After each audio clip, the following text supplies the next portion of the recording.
Il existe un concept que les professionnels de la finance utilisent avec une extrême précaution.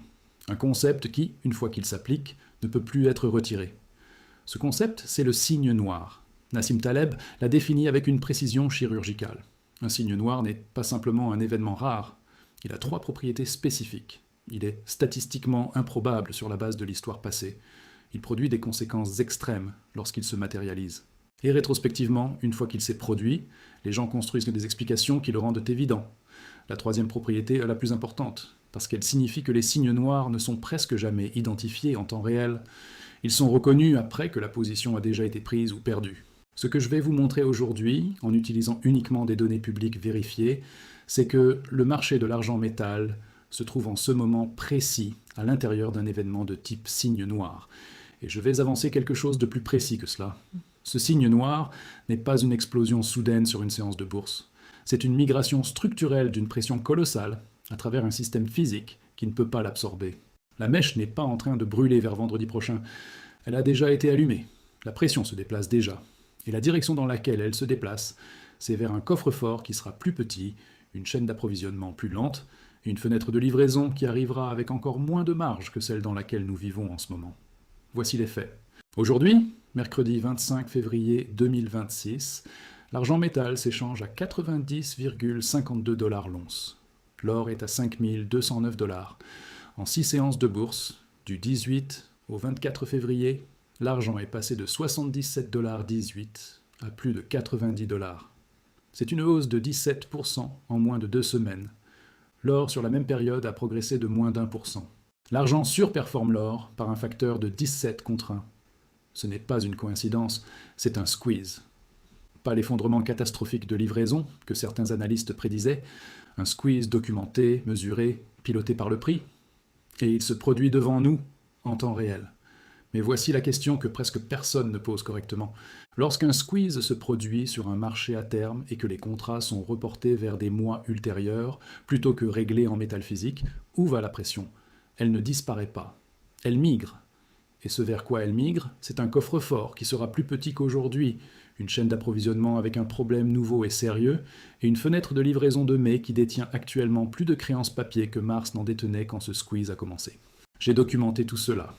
Toutes les données, toutes les sources, tous les liens que je ne peux pas vous montrer en entier dans cette vidéo, dans la recherche financière. Liens dans la description. Mais laissez-moi vous montrer maintenant pourquoi cette mécanique est différente de tout ce que vous avez vu depuis des années. Établissons le contexte avec précision, parce que le contexte est ce qui sépare l'analyse du bruit. Le record absolu de l'argent en termes nominaux a été établi le 29 janvier 2026, 121,67 $ l'once, un niveau jamais atteint dans toute l'histoire de ce métal. Puis, l'argent a chuté. En quelques jours, il est descendu jusqu'à 72 $. Une correction de 40% depuis le sommet, et beaucoup d'analystes ont conclu que la crise était terminée, que la pression s'était dissipée, qu'il ne s'était rien passé de structurel. Ils avaient tort. La correction de prix n'a pas résolu le problème sous-jacent. Elle l'a simplement rendu moins visible pendant quelques semaines. Voici les données fondamentales. Elles proviennent directement du CME Group, disponible publiquement. En octobre 2025, les stocks enregistrés du COMEX, la seule catégorie qui peut légalement être livrée contre un contrat à terme, s'élevaient à 167,7 millions d'onces. Aujourd'hui, ces stocks sont à 87 millions d'onces. C'est une réduction de 48% en moins de 5 mois. 48% de tout l'argent enregistré du COMEX a été physiquement retiré des coffres forts et n'est pas revenu. Il ne s'agit pas de reclassification comptable. Ce sont des livraisons physiques. Des barres ont quitté les coffres. Elles sont allées vers des industriels, des acheteurs souverains, des investisseurs qui ont exigé le métal physique. Et elles ne sont pas revenues. Maintenant, regardons la mécanique du contrat de mars. En 6 jours de bourse, du 18 au 24 février, l'encours ouvert du contrat mars a évolué comme suit. Le 18 février, 268 455 000 onces. Le 19, 239 235 000 onces. Le 20, 222 710 000 onces. Le 23, 188 255 000 onces. Le 24, 114 830 000 onces. Une réduction de 153 millions d'onces en 6 séances. Un rythme de report d'environ 25,6 millions d'onces par jour. Le squeeze de mars est en train d'être désamorcé. Les positions longues prennent leur profit à 90 $ après être entrées de près de 72. Les positions courtes se couvrent avant que la fenêtre de livraison ne les force la main. Les deux camps quittent Mars simultanément. Et c'est là que la plupart des analyses s'arrêtent, comme si la baisse de l'encours ouvert de Mars signifiait que tout était rentré dans l'ordre. Stop. Ce que je viens de vous montrer, la baisse de Mars et la hausse de 17% qui l'a accompagnée, ce n'est qu'une partie de l'histoire. Dans la recherche financière, j'ai documenté 4 facteurs supplémentaires, ce qui ne font pas les gros titres. Avec toutes les données, toutes les sources, tous les liens que je ne peux pas vous montrer dans cette vidéo, l'analyse argent-métal 2026, plus le Venezuela, l'or, le dollar et chaque nouvelle documentation que je publie. Un accès, toutes les analyses, pour toujours. Lien dans la description. Mais maintenant, laissez-moi vous montrer ce que personne n'est en train d'expliquer sur ce qui vient après vendredi. Parce que le vrai problème n'est pas le contrat de mars. Le vrai problème s'appelle mai.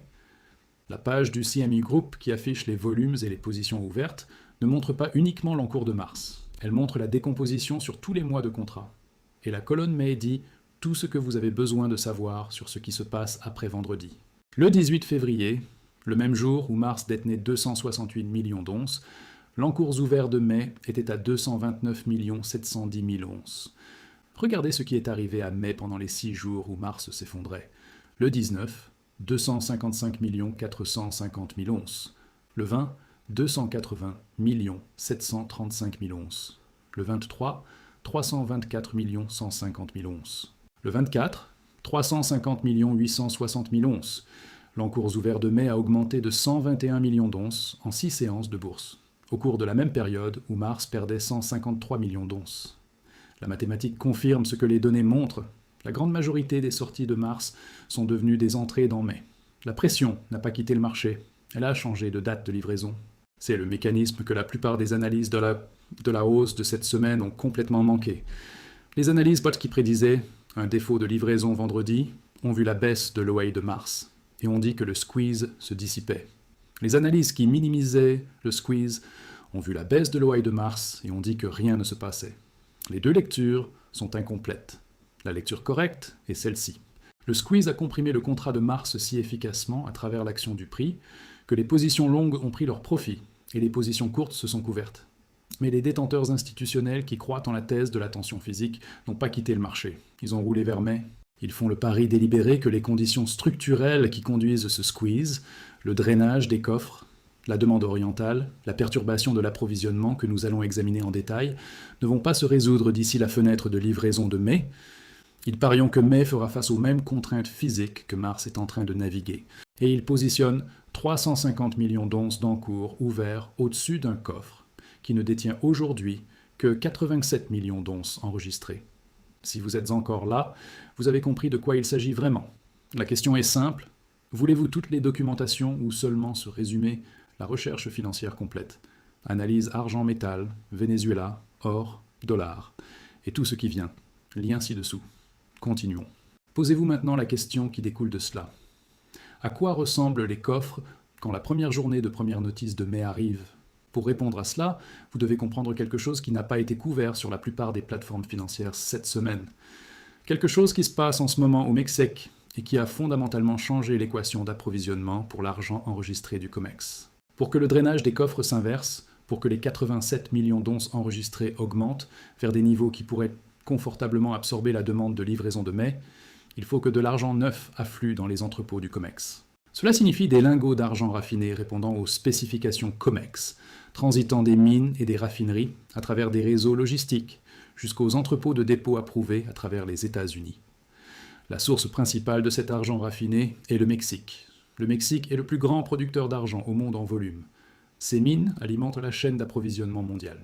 En 2024, le Mexique a produit 202,6 millions d'onces d'argent. C'est 24% de la production minière mondiale totale. Dans des conditions normales, les lingots d'argent raffinés se déplacent des installations de fonte mexicaines à travers des réseaux logistiques vers les entrepôts agréés du COMEX. Ce flux s'est arrêté. Ou plutôt, il a été sévèrement perturbé. Le 22 février 2026, les forces de sécurité mexicaines ont éliminé Nemesio Oseguera Cervantes, dit El Mencho, chef du cartel Jalisco Nueva Generación. Cette élimination a déclenché des représailles massives à travers plusieurs États mexicains, y compris des régions avec des opérations minières d'argent significatives. L'infrastructure de transport pour les lingots d'argent à travers le Mexique a été sévèrement perturbée par la violence des cartels. La menace de vol pendant le transport terrestre a rendu le transport direct de lingots d'argent raffinés, qui sont denses, précieux et identifiables, à travers les réseaux logistiques mexicains pratiquement non viables. En réponse, certaines opérations minières ont commencé à transporter du minerai brut et des concentrés vers des installations de raffinage hors du Mexique, plutôt que d'expédier des lingots finis à travers le réseau de transport national. Le pipeline est plus long, plus lent et fonctionne en dessous de sa capacité normale. La conséquence pour l'argent enregistré du COMEX est directe et quantifiable. Pas une seule once n'est entrée dans la catégorie enregistrée pour compenser le drainage en cours. Le coffre perd du métal des deux catégories simultanément, sans afflux documenté pour le compenser. Pendant ce temps, du côté de la demande, Shanghai confirme exactement ce que les données physiques laissaient le prévoir. La bourse de l'or de Shanghai et la bourse des futurs de Shanghai avaient fermé le 14 février pour les vacances du Nouvel An lunaire. 10 jours de bourse de silence. 10 jours pendant lesquels les acheteurs industriels chinois, les fabricants de panneaux solaires, les producteurs électroniques, les arbitragistes institutionnels n'avaient pas accès à leur principal marché domestique de l'argent. La demande ne s'est pas évaporée, elle s'est accumulée derrière une porte fermée. Avant que cette porte ne se ferme, les inventaires de la SHFE avaient déjà chuté à environ 353 tonnes métriques, leur niveau le plus bas depuis 10 ans. Malgré ces niveaux d'inventaire critiques, le prix de la SHFE se négociait en backwardation avant les vacances. Cela signifie que les acheteurs chinois payaient déjà une prime pour sécuriser du métal immédiatement plutôt que d'attendre. La rareté physique était directement tarifée dans la structure du marché à terme de la Chine, avant même que le pays n'entre en silence. Quand la porte s'est rouverte mardi matin, la demande accumulée s'est déversée dans le prix spot mondial. L'argent a atteint 87,82 $ en séance. L'or avait baissé ce même jour. L'argent s'est déplacé seul. C'est l'empreinte de la demande physique, pas d'achat de spéculatif de papier. Aujourd'hui, mercredi, Shanghai est dans sa deuxième session consécutive après les vacances. L'argent est en hausse de 3,44%, l'or en hausse de 0,65%. L'argent surperforme l'or par un facteur de plus de 5 contre 1. 2 sessions consécutives d'achat institutionnel chinois soutenues. Ce n'est pas une réaction d'un seul jour, c'est une tendance documentée. Et cette tendance appuie maintenant contre des inventaires SHFE à leur niveau les plus bas depuis une décennie, contre des stocks enregistrés du COMEX à leur plus bas niveau depuis des années, et contre une route d'approvisionnement mexicaine qui opère actuellement en dessous de sa capacité. Le squeeze de mars était piloté par le positionnement papier et l'action du prix.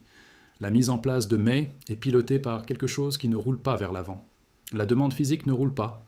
Elle ne négocie pas avec la date de première notice. Elle consomme simplement le métal disponible, et le métal disponible diminue des deux côtés de la planète simultanément. Montrons maintenant l'arithmétique prospective, pas pour vendredi, pour mai, parce que c'est le nombre avec lequel les 350 millions d'onces d'encours ouverts de mai devront finalement se réconcilier. Au 24 février, l'encours ouvert de mai était à 350 860 000 onces. Ce chiffre va encore augmenter à mesure que les reports de mars se poursuivent jusqu'à jeudi. La première journée de première notice de mai arrive fin avril. D'ici là, les coffres enregistrés doivent soit se maintenir à 87 millions d'onces, soit augmenter. Et pour augmenter, il faut de l'argent qui revient dans la chaîne d'approvisionnement du COMEX, une chaîne qui est actuellement perturbée à sa source principale. Le ratio des créances papier de mai sur les stocks enregistrés actuels est déjà de 4 contre 1. Ce ratio va se détériorer si les coffres continuent leur rythme de drainage documenté pendant que l'OI de mai se construit. Si l'OI de mai se maintient près de ses niveaux actuels et que les coffres continuent à perdre du métal sans afflux, l'arithmétique pour la fenêtre de livraison de mai sera structurellement plus contrainte que tout ce que mars a produit. Sans pause de la demande chinoise entre les deux. C'est là que la règle 549 du COMEX devient pertinente, non pas comme une urgence vendredi, mais comme le propre mécanisme d'urgence documenté de la bourse pour le scénario qui se construit maintenant sur un horizon temporel plus long. La règle 589 accorde au COMEX l'autorité, dans des conditions d'urgence, de forcer le règlement en espèces sur les contrats de livraison en suspens lorsque la livraison physique devient impossible. C'est légal, c'est contractuel. Chaque participant du marché qui détient un compte à terme y a consenti dans les documents de spécification. Le précédent historique pour ce mécanisme est le traitement par le London Metal Exchange de la crise du nickel. En mars 2022, le LME a fait face à une situation où une position courte concentrée a explosé violemment. Les obligations de livraison physique sont devenues impossibles à satisfaire Et la bourse a suspendu les transactions, annulé des transactions exécutées et forcé des règlements en espèces. L'échange a survécu légalement. La Financial Conduct Authority du Royaume-Uni a ensuite infligé une amende de presque 12 millions de dollars au LME pour sa conduite pendant la crise. Et le LME a définitivement perdu son autorité incontestée sur la découverte mondiale du prix du nickel pendant des années après cela. Le prix à l'écran et le prix physique ont divergé. Devenues concurrentes, ont gagné en crédibilité. Le marché a été structurellement altéré par une seule crise de règlement. Les conditions qui ont rendu possible la crise du nickel du LME étaient les suivantes. Une position courte concentrée, des stocks physiques insuffisants pour satisfaire les obligations de livraison, et une structure de marché qui permettait aux créances papier de croître bien au-delà de la base physique disponible. Ces trois conditions sont présentes sur le marché de l'argent du COMEX en ce moment. Non pas pour le règlement de mars, qui se réglera très probablement de manière ordonnée, mais pour une fenêtre de livraison de mai qui détient actuellement 4 fois les stocks enregistrés en créances papier et accumule plus d'expositions chaque jour à mesure que les reports de mars se poursuivent. Je ne prédis pas un événement de la règle 589 en mai. Je vous dis que le mécanisme existe, que les conditions qui le déclencheraient sont documentées dans les données publiques, et que la trajectoire des variables qui comptent, l'inventaire des coffres, l'OI de mai, l'approvisionnement mexicain, la demande de Shanghai, se déplacent toutes dans la même direction au même moment. Maintenant, permettez-moi de parler directement de ce que cela signifie pour ce que vous détenez. Parce que la distinction entre l'argent papier et l'argent physique alloué n'est pas une affirmation marketing. C'est une réalité structurelle qui a produit une différence mesurée et documentée en argent réel pendant la période de stress de marché la plus sévère de ce cycle. Chaque instrument papier sur l'argent, qu'il s'agisse d'un contrat à terme, d'un ETF qui suit l'exposition spot ou d'un compte de pool non alloué, tire sa valeur d'une hypothèse fondamentale, que la bourse qui fixe le prix du métal peut, si elle est finalement pressée, produire ce métal. Le prix à l'écran n'est pas le prix de l'argent, c'est le prix d'une promesse de livrer de l'argent, si on le demande. La plupart du temps, la promesse et le métal sont suffisamment proches en valeur pour que la distinction soit sans importance. Mais quand la base d'approvisionnement physique est épuisée, quand la chaîne d'approvisionnement est perturbée, et quand les créances papier s'accumulent plus vite que les coffres ne peuvent être réapprovisionnés, la promesse et le métal commencent à se valoriser différemment.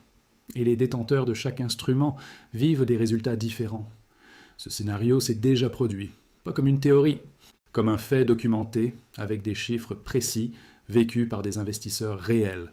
Quand l'argent est tombé de son record de 121,67 $ vers 72 $ en janvier 2026, les instruments papier ont suivi le prix à l'écran à la baisse. Au même moment précis, les revendeurs de lingots à travers les États-Unis rapportèrent des primes de 30 à 40% au-dessus du spot sur les aigles d'argent américains. Laissez cela s'enregistrer complètement. Les instruments papier sur l'argent se négociaient en dessous de la valeur vérifiée du métal physique qu'ils prétendaient représenter. L'argent physique, dans les mains des revendeurs au détail, commandait simultanément 30 à 40% au-dessus du même prix papier. Deux valorisations radicalement différentes pour le même actif sous-jacent. Parce que la structure, à travers laquelle il était détenu, déterminait son accessibilité dans le monde réel. Ce n'était pas un scénario théorique. C'était une divergence documentée en argent réel que tout détenteur d'argent papier a vécu directement. Le marché papier a chuté. Le marché physique n'a jamais suivi. Voici maintenant l'image complète vérifiée au 25 février 2026. L'argent s'échange à 90,52 $, en hausse de 17% depuis 77,18 $ le 18 février. L'or est à 5 209,80 $. Les stocks enregistrés du COMEX sont à 87 millions d'onces environ, en baisse depuis 167,7 millions en octobre, un drainage de 48% en 5 mois, sans afflux documenté compensant le taux de retrait continu. L'encours ouvert de mars a clôturé mardi à 114 830 000 onces et chute à raison d'environ 25 millions d'onces par jour, vers un règlement vraisemblablement ordonné vendredi. L'encours ouvert de mai au 24 février était à 350 860 000 onces et augmente à mesure que les reports de mars se poursuivent. La perturbation du transport des lingots d'argent au Mexique est active et restreint la principale source de réapprovisionnement pour les stocks enregistrés du COMEX. La demande post-vacances de Shanghai a été confirmée sur 2 sessions consécutives. Les inventaires de la SHFE étaient à leur niveau le plus bas depuis 10 ans avant le début des vacances. Et le coffre enregistré qui fera face à la fenêtre de livraison de mai est le même coffre de 87 millions d'onces qui existe aujourd'hui. Probablement plus petit d'ici que mai arrive. C'est l'image vérifiée et sourcée publiquement. Chaque chiffre est dans la description. Vendredi n'est pas le point de crise. Vendredi est la résolution d'un squeeze de mars que le prix a déjà gagné. 17% en 6 jours en est la preuve. Les positions courtes se sont couvertes. Les positions longues ont pris leur profit. Le marché a fonctionné exactement comme il est censé fonctionner quand un signal de tension physique réel rencontre un mécanisme de tarification à terme. Ce n'est pas une histoire d'échec. C'est une histoire de succès pour les détenteurs d'argent physique. L'histoire qui compte maintenant, c'est mai. Et l'histoire de mai sera racontée à travers 4 points de données séquentielles que vous pouvez suivre en temps réel entre maintenant et la première journée de première notice de fin avril. Le premier est le rapport de coffre ce soir, mercredi, les statistiques de dépôt du CMU. Cela confirmera si le taux de drainage s'est poursuivi tout au long de la session d'aujourd'hui ou si une stabilisation apparaît. Surveillez ce chiffre ce soir. Le deuxième est la clôture de l'encours ouvert de mars jeudi soir. Si l'OI de mars tombe en dessous de 87 millions d'onces d'ici la clôture de jeudi, le scénario de règlement ordonné pour vendredi est confirmé.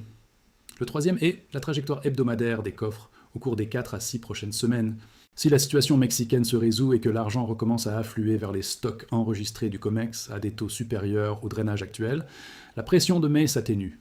Si le drainage continue sans afflux, l'arithmétique de mai se détériore depuis le point de départ déjà contraint dans lequel nous sommes aujourd'hui. Le quatrième est l'encours ouvert de mai, tout au long de mars et avril. Surveillez si les 350 millions d'onces actuellement dans mai augmentent encore, se maintiennent ou commencent à diminuer à mesure que la première journée de première notice de mai approche. Si le modèle reflète ce que nous venons de regarder dans mars, un report rapide à mesure que le prix monte vers la livraison, le cycle se répète à un niveau de prix plus élevé et un plancher de coffre plus bas. Ces 4 points de données écriront l'histoire de mai en temps réel.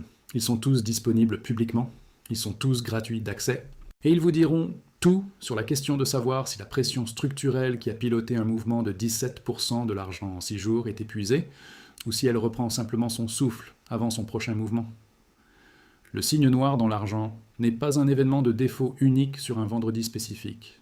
C'est l'érosion progressive de la base d'approvisionnement physique sous un marché papier qui retarifie cette rareté, un cycle de contrat à la fois. Mars l'a tarifé à 17%. Mais tarifiera ce qui reste quand sa fenêtre de livraison arrive contre un coffre qui sera plus petit, une chaîne d'approvisionnement qui doit se remettre d'une perturbation documentée, et une base de demande qui ne fait pas de pause entre les fenêtres de livraison. Les données le confirment, la mécanique est documentée. Et la trajectoire de chaque variable, stock enregistré, OI de mai, approvisionnement mexicain, demande de Shanghai, se déplace dans la même direction au même moment. Ce n'est pas une prédiction, c'est une lecture de ce que les données publiques disent à voix haute. Je ne suis pas conseiller financier. Cette analyse est exclusivement éducative, construite entièrement sur des données publiques vérifiées. Chaque chiffre cité dans cette vidéo est sourcé et lié dans la description. Vérifiez chaque chiffre vous-même. Faites vos propres recherches, consultez un professionnel financier qualifié avant de prendre toute décision d'investissement. Cette chaîne suivra chacun de ces 4 points de données tout au long de mars et d'avril. Si vous voulez ces mises à jour au moment où elles sont publiées, abonnez-vous maintenant et activez les notifications. Si cette analyse vous a donné une image plus claire de ce qui se passe réellement sous le mouvement de 17% sur votre écran, cliquez sur le pouce bleu. Cela ne vous coûte rien et cela fait remonter cette analyse aux autres qui ont besoin de voir la mise en place de mai avant qu'elle ne devienne évidente. Laissez un commentaire ci-dessous et dites-moi. Regardez-vous la trajectoire de drainage des coffres ou la construction de l'encours ouvert de mai comme le signal le plus important avant avril? Je lis chaque commentaire sur cette chaîne. Mars est en train de se régler. Mai est en train de se charger. Le coffre est à 87 millions d'onces. Et le Mexique n'expédie pas normalement. À demain avec les dernières évolutions.